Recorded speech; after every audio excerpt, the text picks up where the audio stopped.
Hey guys, Ben Painter here, and today we're back once again for another video, and this time we are in Milton Keynes for the third and fourth round of the SRK Championship. Now this one's a little bit different. We are indoors instead of outdoors in this one, so we're just currently in the hotel room ready to head off, and I'll give you a little update when we get there.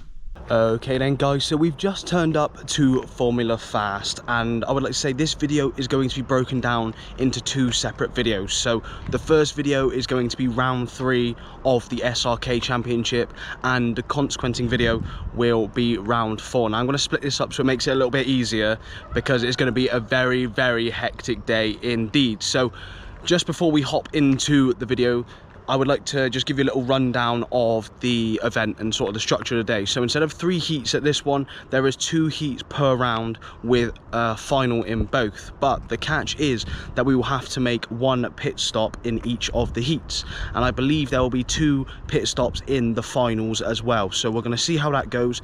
I came along last night for a little bit of practice, and I felt like I had some really good pace on the track. I think my fastest lap was a 29.9 second lap.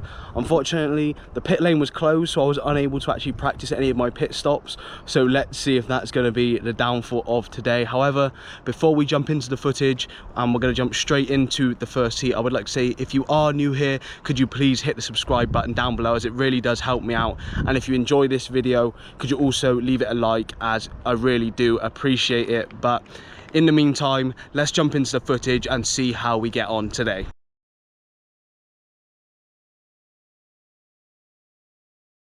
Okay then guys, so we're jumping straight into our first heat here. We are starting in 4th position behind Zach Venn, Peyton Fricker, and of course Bradley Shepherd. Now I wanted to get off to a good start as quickly as possible. The footage you are watching is from the alternate layout, so there was actually 2 layouts on the day.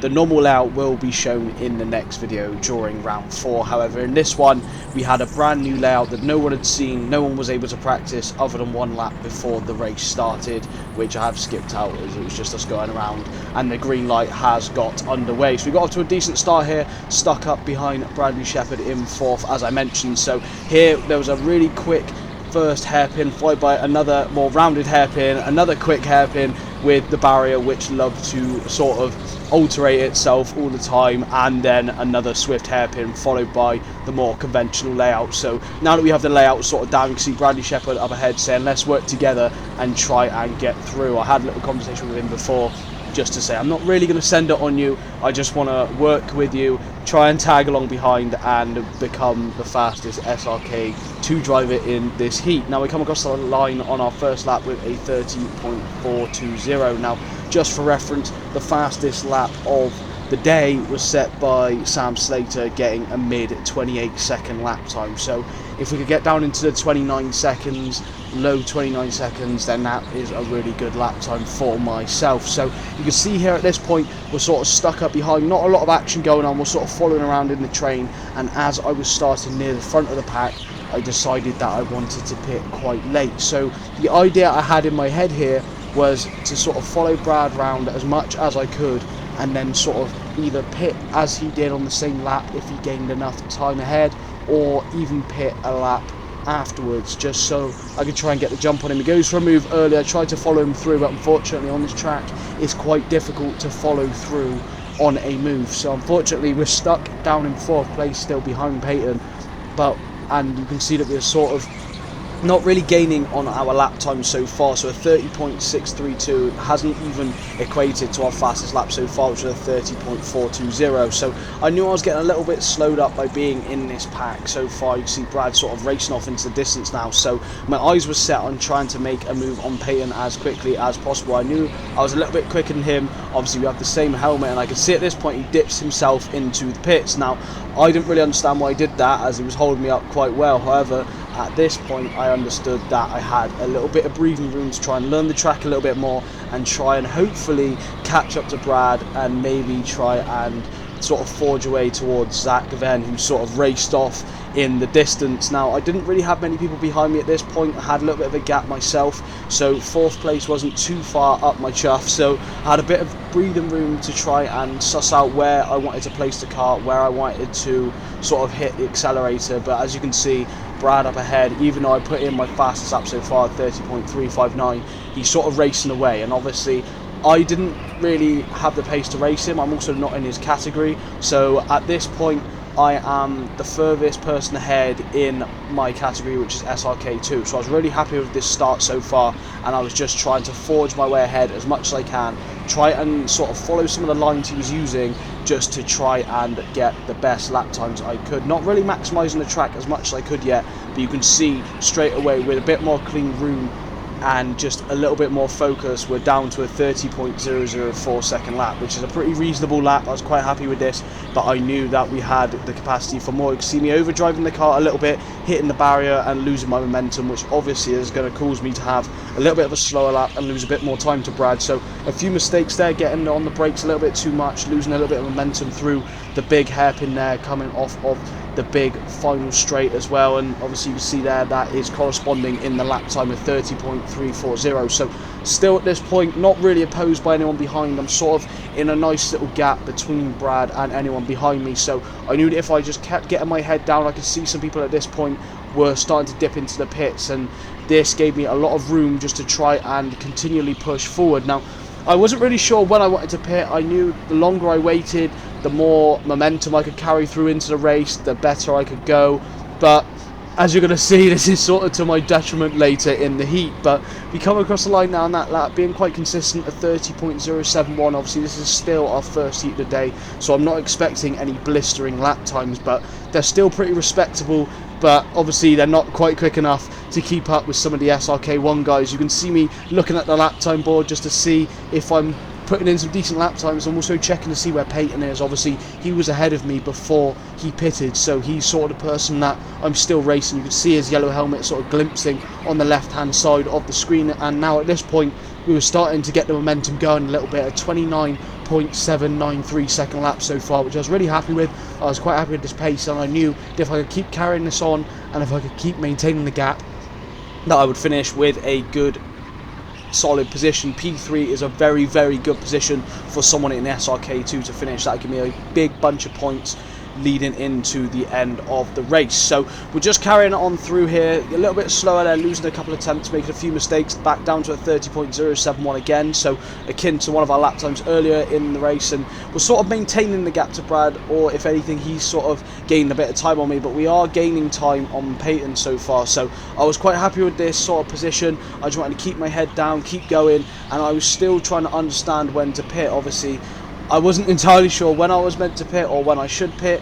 Obviously I heard from a few of the others, if you're starting near the front it's better to pit later, as you just have more momentum, as I mentioned, and you can just keep getting your head down and just trying to put in the best lap times that you can. So we're still up into second place now at this point as Zach zipped into the pits. You can see him behind me there. So now we're up into another position, sort of gifted for free, but I knew once I made my pit stop that I wouldn't be in this position still. So we're still just trying to forge around, following Brad around, waiting for him to pit. You can see he still hasn't pit yet, so I thought in my head, and the problem that I had is I was so focused on following him at this point that I wasn't really taking in any external signals from the rest of the track. And you're going to see this on the right hand side with the big white flashing board saying pit closing. Now you can see it there, it's broad as daylight, but me being an absolute big buffoon, we had to pit on the second to last lap or the second lap. That was sort of the window was in between there. Now as I come around this corner it clearly said pit closing, so Brad's gone in,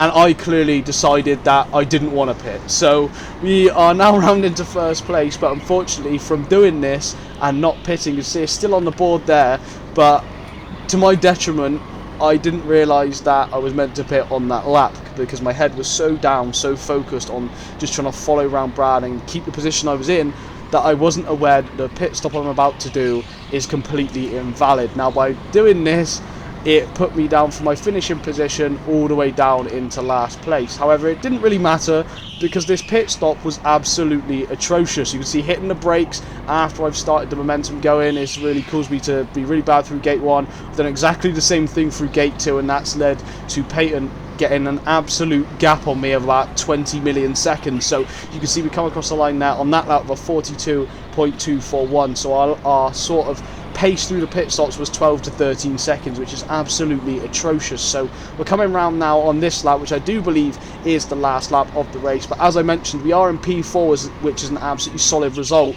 But unfortunately, due to this, we, instead of finishing in 4th place, we actually finished in last. So this I didn't find out until after I'd come back into the pits. The marshal pulled me to the side and said, look mate, you've just pit a lap too late. And I was absolutely shocked with this. I was disheartened, I was so upset, as I thought I had really good pace, I had a really good job. You can see me driving around here really ecstatic with sort of the position I put myself in, and if I was able to carry this through into the second race as well, I would have actually managed to have a B final result. You can see I'm happy as Larry, looking around, looking at the boards, really chuffed with myself, but it just wasn't to be. So unfortunately with this race and this heat, I did actually manage to finish in 10th. So with that result behind us, let's jump into the second heat.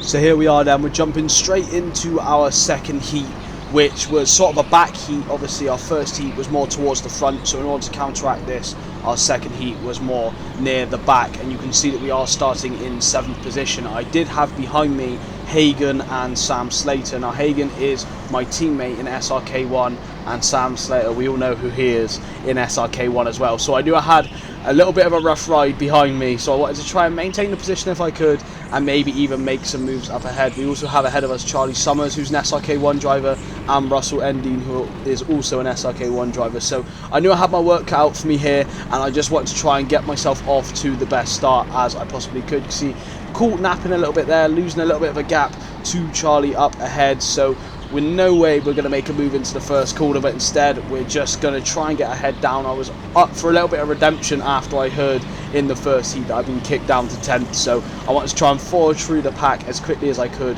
and just try and put in a good result. Now you can see straight away here we're trying to tag on the back of Charlie, thinking about a move down the inside, but we decided against it, decided to work with him instead. But unfortunately losing a little bit of time there through contact, and I knew from starting near the back that, like I said earlier, if you're starting at the front, it's probably better to pit later, as you don't really have to forge your way through anyone, whereas when you're at the back, it's usually better to try and pit a little bit earlier, just so you mitigate sort of the chance of losing time to slower drivers ahead, and you can maybe get the opportunity of getting the jump on them through the pit stop. So we're in 7th place at the moment and thinking about maybe going for a pit stop earlier in the race. So we're still down in 7th here in the train, and I decided to hop in, as I mentioned, straight away into the pits. Now I come up to the first gate here, and a little bit of a better pit stop compared to our first heat, where we were just deciding to jam on the brakes for absolutely no reason. Not the best stop once again. Obviously, as I mentioned, we didn't have any practice of pit stops, but you can see on that lap compared to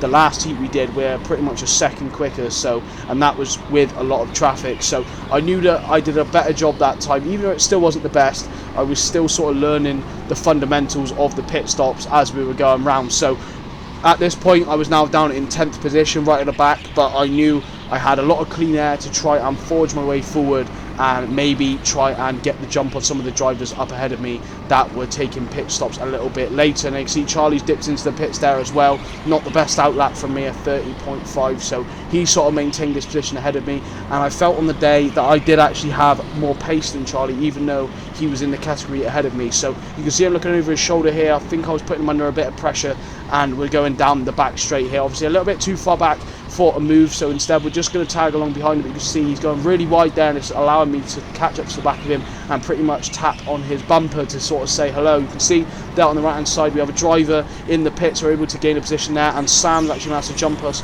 through the pit. So I was trying to follow him around here, but like I mentioned earlier, it's really difficult to really follow a driver through when they're trying to make a move. So instead of sort of capitalising on that, I instead was sort of stuck down in 8th. I've sort of lost a position now from where I've started, which I wasn't too disheartened about. Obviously Sam Slater's a great driver, so I knew that I wasn't really going to keep him behind for long. So instead here we're just trying to get as quick as we can here and try and sort of focus on getting quick lap times in so we can sort of forge our way through the pack. But you can see we're getting held up by Charlie here quite a bit at 30.7, one of our slowest laps so far. I looked for a move down the inside but decided against it, as there wasn't really any move there on that section of the track. So I've sort of now lost a position. Sam's managed to gain 3 positions on us through the pit stops and just on track, so he's off on a flyer, so we knew he was on his way and he was putting in some really good lap times. But you can see here, making a few mistakes, getting held up. It was a little bit of a shame here, because one of the other drivers who was up ahead of us sort of coming out of the pits, and we're able to get the jump on them going into the first corner. He's really closing them off.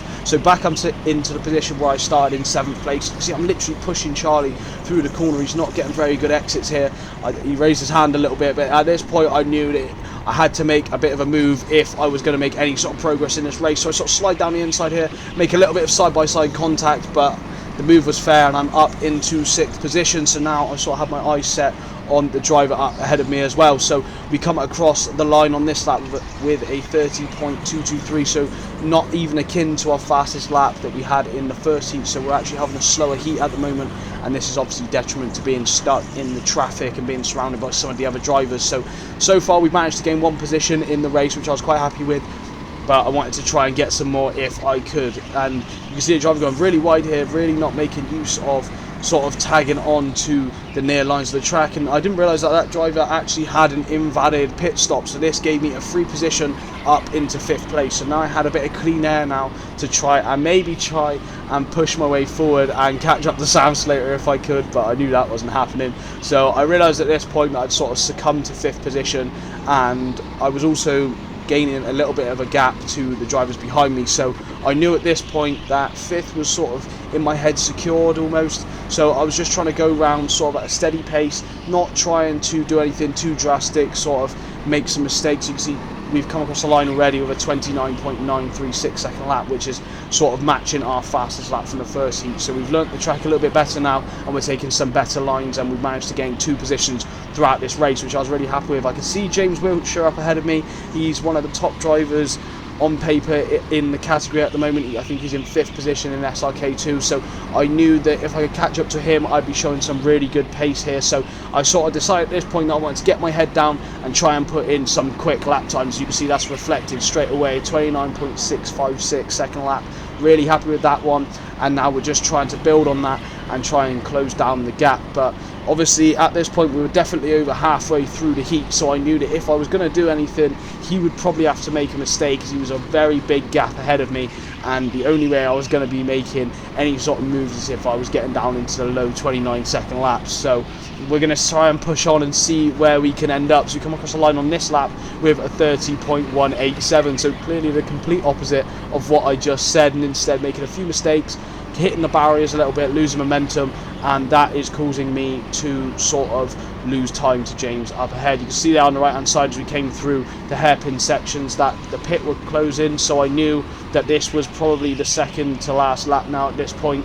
So this is sort of the last lap. If anyone hadn't pit yet, they were going to pit, and obviously everyone ahead of me has pitted, so I knew that 5th place was sort of the position where I was going to be staying. So down to a 29.668, so back on the consistency of our fastest lap so far. You can see a nice battle up ahead of 2nd to 4th, but unfortunately we're just a little bit too far away to actually get involved and have a bit of fun. So instead we're still down in 5th, ploughing around at a nice steady rate at pretty decent times as well, trying to learn the track as much as I can, ready for the final that I'm going to be in. So we just whip around here on the last corner, really extending the track, and this is now our next lap at 29.951. I believe that this was in fact the last lap of the race as well. So really just trying to get as close to the barriers as I can without touching them, because obviously if you touch any of the barriers it's going to lose you a lot of time, but you really want to minimize your track distance on this track. The shorter you can make the track, the less time you're going to be spent driving around. And clearly I've done the opposite there once again, completely missing the apex, but it doesn't matter because I'm still down in 5th place and nowhere near catching up to James. And to my surprise, it's not the last lap of the race, but instead by putting in these pretty decent times, you can see the gap to James is actually minimising up ahead. I think he was making a few mistakes, and this was leading to me catching up to him a little bit more, but unfortunately I was just a little bit too far away. I was really trying to push the car at this point, but I just couldn't quite catch up to him. You can see still maintaining that gap up ahead to me, and I'm still not taking the best lines, really missing the apex there once again. You can see the magical flares on the left hand side, which signifies the end of the race. So we come across the line for our last lap with a 29.775. So our fastest lap of that heat was a 29.656. So we're pretty consistent in that one. A few little mistakes which sort of cost me, but we did finish in 5th position from 7th, so we made 2 positions in that one, which I was really happy with. So we've landed ourselves in the E final in 3rd place, which could have been a lot better if we managed to not come in 10th place and actually pit in the first heat. We could have probably been up in the B or C final. However, let's just jump into some post-heat thoughts. Okay then guys, so after our 2 heats, we finished in 4th position and 5th position, which, if all had gone correctly, would have put us up into about 15th or 16th place overall right now. However, in the first heat, I accidentally pitted 1 lap too late, which means instead of finishing in 4th place, I finished down in last position, which is obviously just a huge mistake on my part. I was trying to follow around Bradley ahead of me, and I was just so solely focused on that I didn't realise the last lap sort of boards are being put out. So unfortunately for myself, this does leave me a bit further down than I thought I was going to be, and think that I deserve. But other than that, obviously we still have the final to go, so we'll see what sort of positions we can make up in that one.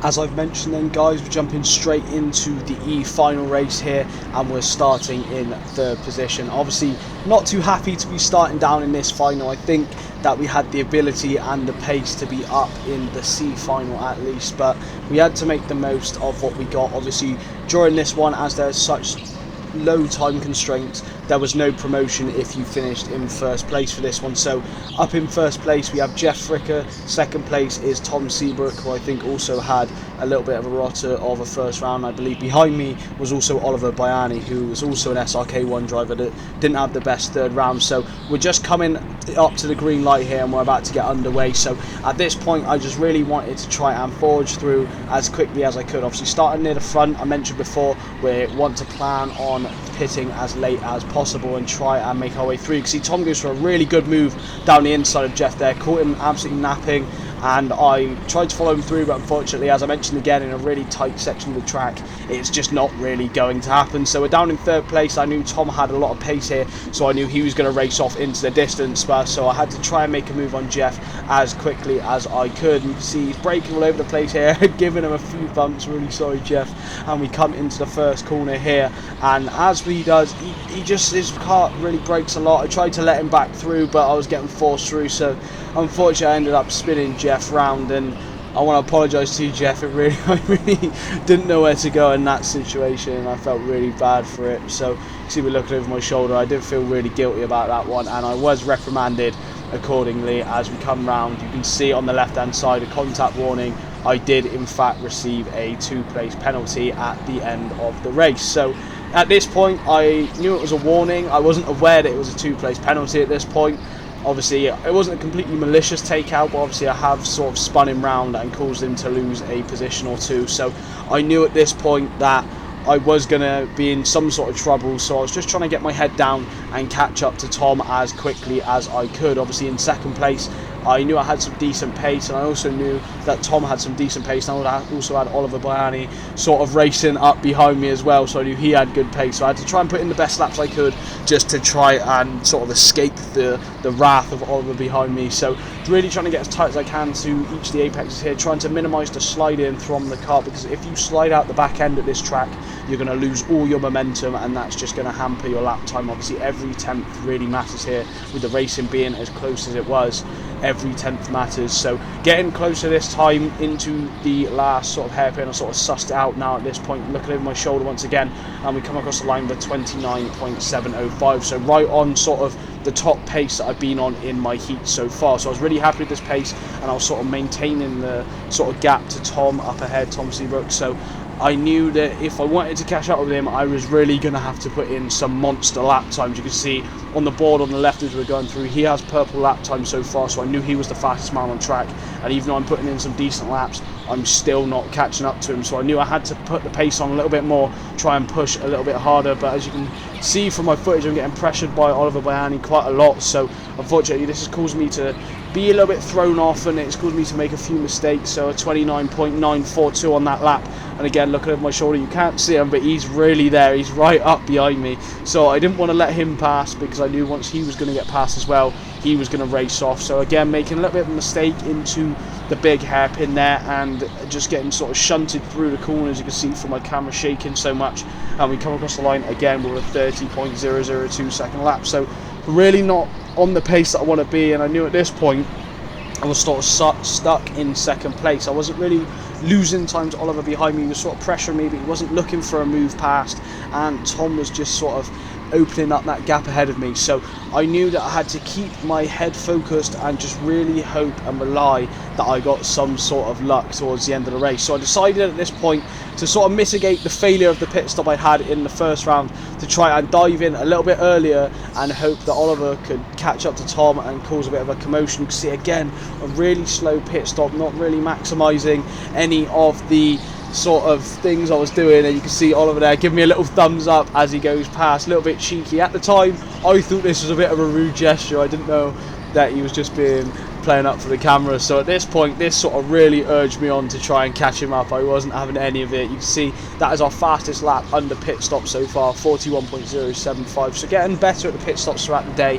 but still not really on the pace to sort of make any sort of jumps on people through the pit stop. So now we're down in third place behind Oliver, and we come across the line straight away, 29.970 second lap. So I realised that I had to sort of really put the pace on if I wanted to get that position back that I'd lost. So I understood pretty quickly that I found out that Oliver wasn't actually too strong on this layout, so instead I was just really trying to get my head down and catch him as quickly as I could, trying to maintain my speed through each of the corners, not getting the back end slid out too much, and just trying to get my head down and get across the line quickly. So you can see again, coming down in lap times, 29.874, more like the pace I want to be on, but we can be even quicker still. You can see here really maximising and getting as close to the barriers as I can without sort of running through them like some of the other drivers were earlier in the day. So you can see the gap sort of maintaining itself at this point. I haven't really closed up on him until here, where I'm really sliding into the corner, really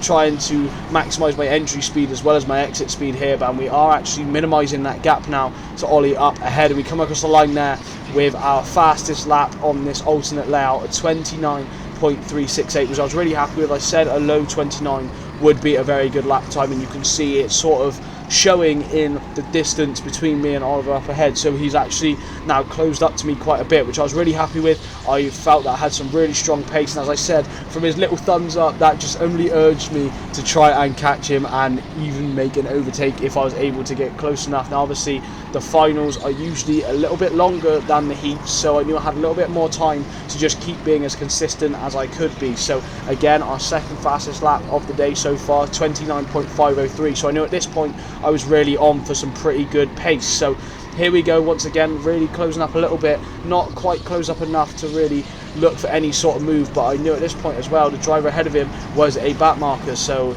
luckily for Oliver, he does dive into the pits, but you can see he has slowed him down a little bit. So we come across the line again now of our second fastest lap of the day at 29.402, really close to our fast lap of the day, and now at this point we're right on the back of Ollie here, so really almost pushing him through the hairpin section. You can see him looking over his shoulder. I don't think he really expected me to be catching up to him at this point. I don't think he expected me to have the pace that I was showing. So again, he goes nice and wide into the corner. I was trying to minimise the distance again, trying to get as close to the apex as I could. Now again, now I've really closed up to him here, trying to make as few mistakes as I can. We come across the line again, really consistent, another 29.4 second lap. So really trying to push him through this hairpin section now, trying to put him under as much pressure as I can to maybe force him into a little bit of a mistake. You see I'm losing a little bit of time coming out of the exit of the corner, but we're trying to reel him in slowly down this back straight, reel him in, still not close enough to go for a move.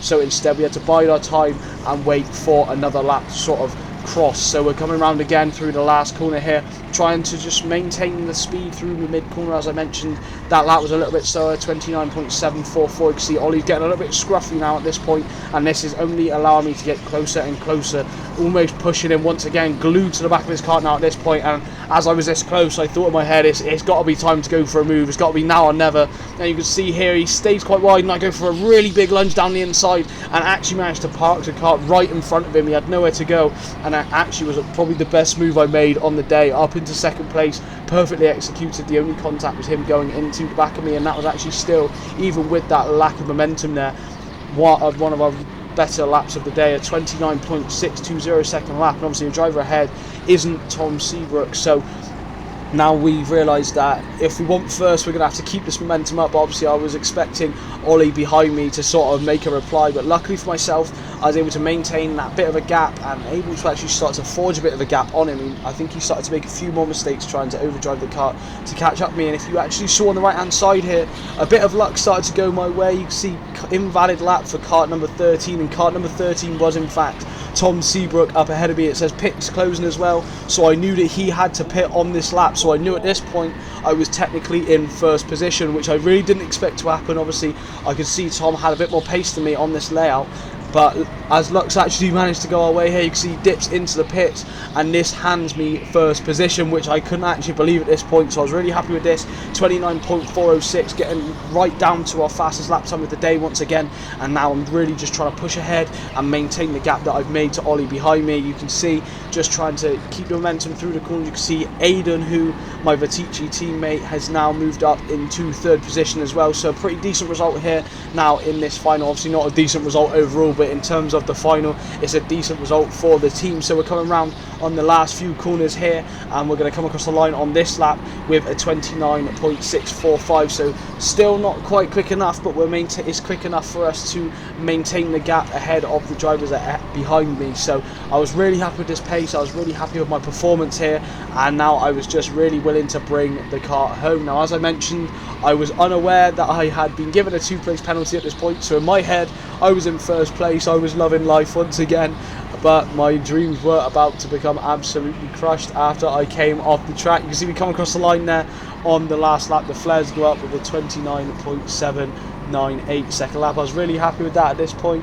I managed to sort of overtake two SRK1 drivers in that heat, obviously one with a really good move and another just from him making a mistake, which obviously went in my favour. So we came across the line on this one with the fastest lap in the final as well, in this final. So I was really happy with this, really happy with my pace, but as I mentioned, unfortunately we were demoted by 2 positions with that penalty. So we finished this one in third place, and now we're going to jump into the end of the video and a bit of an outro.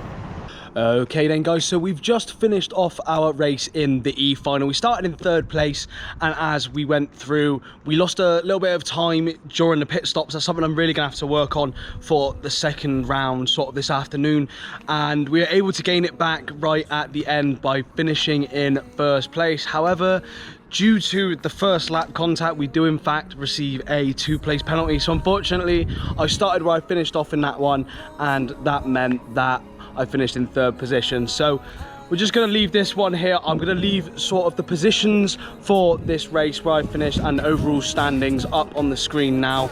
So I hope if you guys have watched the end of the video that you have enjoyed it, and if you have, can you please leave a like on it down below, as it really does help me out. And if you are new here, could you also subscribe to the channel as well. But in the meantime, I'm going to record the second round this afternoon. That's going to be done immediately, so I'm going to jump into that as well. But for now, I'll catch you guys in the next one. Take care.